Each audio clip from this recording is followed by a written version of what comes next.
വീട്ടിലത്തെ രാവിലെകളാണ് എനിക്ക് ഏറ്റവും ഫേവറേറ്റ് ആയിട്ടുള്ളത്. കാരണം എനിക്ക് കാര്യമായിട്ടുള്ള ഒരു പരിപാടികളുമില്ല. I mean kitchen പരിപാടികളൊന്നുമില്ല. രാവിലത്തെ ബ്രേക്ക്ഫാസ്റ്റ് അച്ഛൻ പോണതിന് മുന്നേ അമ്മ ഒരു 6:30 മണിയൊക്കെ ആകുമ്പോഴത്തേക്ക് എല്ലാം റെഡിയാക്കി വെക്കാറുണ്ട്. അപ്പോൾ അതിലൊന്നും എൻ്റെ കൈ കിടത്തേണ്ട ആവശ്യമില്ല. ഒരു 7 മണി 7:15 വരെയൊക്കെ അമ്മ എന്നെ ഉറങ്ങാൻ സമ്മതിക്കുള്ളൂ. അതിൽ കൂടുതൽ ഞാൻ ഇതുവരെ ഉറങ്ങിയിട്ടില്ല വീട്ടിൽ. വല്ല പനിയങ്ങനെ വരുമ്പോഴാണ് കൂടുതലും കിടന്ന് ഉറങ്ങുന്നത്. അപ്പോൾ തന്നെ എണീച്ച് പല്ലൊക്കെ തേച്ച് ചായയും കുടിച്ച് പിന്നെ ഈ ഫ്രണ്ടിൽ മുറ്റത്ത് ഇങ്ങനെ കുറേ നേരം മാറ്റി തിരിഞ്ഞങ്ങ് നടക്കുക. പരിചയമുള്ള ആരെങ്കിലുമൊക്കെ പോകുമ്പോൾ സംസാരിക്കും. പിന്നെ കുറേ നേരം ചെടിയുടെ മൂട്ടിൽ അങ്ങനെ അല്ലറ ചില്ലറ പരിപാടികളൊക്കെ കഴിഞ്ഞ് പിന്നെ ഒരു 8:00-8:30 ആകുമ്പോൾ ബ്രേക്ക്ഫാസ്റ്റും ഒക്കെ കഴിച്ചതിന് ശേഷമാണ് പിന്നെ ഉച്ചത്തെ പരിപാടിയിൽ എൻ്റെ കൈ എത്തുന്നുണ്ട് കേട്ടോ.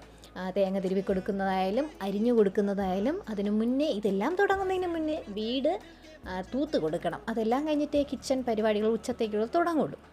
അപ്പോൾ ഈ സാധനങ്ങളെല്ലാം അരിഞ്ഞു പറക്കി കൊടുത്താൽ അമ്മ ശടപടേ കാര്യങ്ങളെല്ലാം വെച്ചോളും. എല്ലാം നമുക്ക് ഒരാൾ അരിഞ്ഞു തരാനൊക്കെ ഉണ്ടെങ്കിൽ കാര്യങ്ങളെല്ലാം കുറച്ചും കൂടെ എളുപ്പമാവുമല്ലോ. അപ്പോൾ ഉച്ചത്തെ പരിപാടികളൊക്കെ കഴിഞ്ഞപ്പോഴത്തേക്കും ഞാൻ കുറേ മാങ്ങ, ഞാൻ വന്ന സമയത്തെ അമ്മ ഇട്ട് വച്ചിരുന്നതാണ്.